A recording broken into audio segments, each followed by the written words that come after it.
ہم نے انسان کو مشقت ہی میں پیدا کیا. یہ مشقت ہر انسان کا مقدر ہے. لوگ گھروں کو چھوڑ کر آئے ہوئے ہیں، کہاں کہاں انسان جاتا ہے. یہ اس دنیا میں محنت اور مشقت. ہاں ایک مغالطہ ہو جاتا ہے کہ شاید یہ محلوں میں رہنے والے جو ہیں انہیں کوئی مشقت نہیں، انہیں کوئی دکھ نہیں. حالانکہ حقیقت یہ نہیں ہے. جو جتنا امیر ہے آپ دیکھیں گے اس کی جسمانی مشقت کم ہے، ذہنی کوفت زیادہ ہے. ٹرینکولائزرز کی انہیں ضرورت پڑتی ہے، انہیں سیڈیٹیوز چاہیے. خواب آور دوائیں مزدور کو نہیں کبھی ضرورت پڑے گی. وہ 8 گھنٹے کی محنت کرنے کے بعد ایسا سوتا ہے کہ وہ صبح ہی کی خبر لے گا. اور یہ وہ لوگ ہیں کہ جن کو ہپنوٹکس، خواب آور دوائیاں، سیڈیٹیوز، مسکن ادویات، یہ سارا لیبلیم اور یہ ویلیم اور یہ فلاں اور یہ فلاں، یہ کن کے ہاں جاتے ہیں. ذہنی سکون اور اطمینان انسان کو حاصل نہیں. کسی کی جسمانی مشقت ہے، کسی کی ذہنی مشقت ہے. میں آپ کو یاد دلانا چاہتا ہوں مہاتما گوتم بدھ کا معاملہ. 30 برس کی عمر میں کپل وستو کا شہزادہ محل کو چھوڑ کر نکل گیا. جوان بیوی کو سوتا ہوا چھوڑ کر گیا. شیر خوار بچے کو چھوڑ کر گیا. راجدھانی میں رہنے والا محل کا باسی، جسے یہ معلوم ہے کہ باپ کے بعد مجھے یہ سلطنت ملنے والی ہے، کیوں گیا؟ کبھی کبھی آپ نے سوچا؟ اس نے انسان کے غم اور دکھ کا مشاہدہ کیا.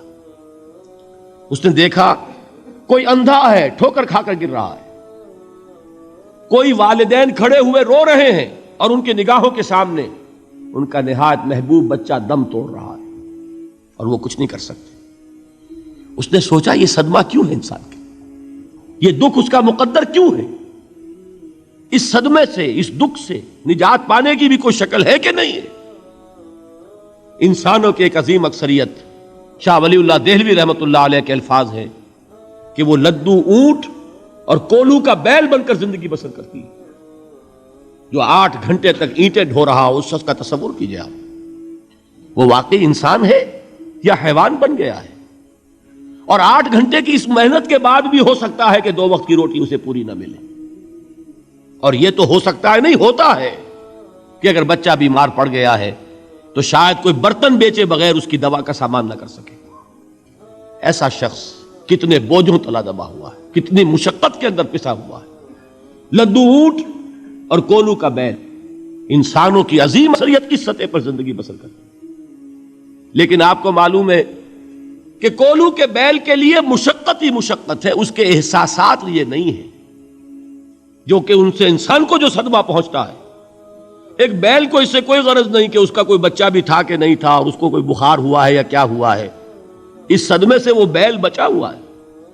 گھوڑے کو کوئی پتا نہیں کہ میرا بھی کوئی اولاد میری ہے یا نہیں ہے، اور مجھے اس کا کوئی صدمہ ہے یا دکھ ہے، کوئی پتا نہیں.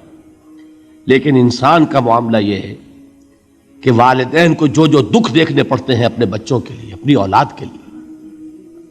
رات کی نیند ہے حرام ہے اس لیے کہ بچہ بخار میں تپ رہا ہے یا درد سے تڑپ رہا ہے، لہذا نہ ماں سو سکتی ہے نہ باپ سو سکتا ہے. میں نے ایک موقع پر دیکھا لاہور میں کیروسین آئل، اس زمانے میں ابھی سوئی گیس نہیں آئی تھی، اور اکثر و بیشتر جو ہے یہی مٹی کا تیل جو ہے ایندھن کے طور پر استعمال ہوتا تھا، اس کی شارٹیج ہو گئی تھی. تو کئی فرلانگ لمبی قطاریں لگتی تھی ان دکانوں کے باہر، ڈپو کے باہر. اور ایسے منظر بھی کہ ایک خاتون برقع پوش، ایک گود میں بچے کو لیے ہوئے، ایک کی انگلی پکڑے ہوئے، بوتل ہاتھ میں لیے ہوئے تیل کے لیے، اور کئی گھنٹے کھڑی ہے دکان پر. یہ مشقت انسان جھیلتا ہے کہ نہیں؟ غالب نے اس کا نقشہ کھینچا ہے کہ رنج سے خوگر ہوا انسان تو مٹ جاتا ہے رنج. مشکلیں اتنی بڑی مجھ پر کہ آسان ہو گئی. ہم بھول جاتے ہیں، ورنہ واقعہ یہ کہ قلب حساس ہو اگر، اور قید حیات و بند غم اصل میں دونوں ایک ہیں. موت سے پہلے آدمی غم سے نجات پائے کیوں؟ اچھا یہ تو ہوا لقد خلقنا الانسان فی کبد. حیوانات کا معاملہ ایک اور اعتبار سے آسان ہے. ان سے کوئی محاسبہ بھی ہے کیا؟ کوئی جواب دہی بھی ہے؟ کوئی ان کو اللہ کے حضور میں کھڑے ہو کر اپنے اعمال کا حساب بھی دینا ہے؟ نہیں. انسان کی یہ ٹریجڈی ہے، یہ المیہ ہے انسان کا. اس کو بھی قرآن مجید کی ایک سورت میں قسمیں کھا کر اذا السماء انشقت، اس کے بعد کیا فرمایا؟ یا ایھا الانسان انک کادح الی ربک کدحا فملاقیہ. اے انسان، تیرا المیہ، تیری ٹریجڈی اس سے کہیں بڑھ کر ہے. تجھے صدمے پر صدمے جھیلتے ہوئے، مشقت پر مشقت برداشت کرتے ہوئے ایک روز اپنے رب کے حضور میں بھی کھڑا ہونا ہے، جواب دہی بھی کرنی ہے.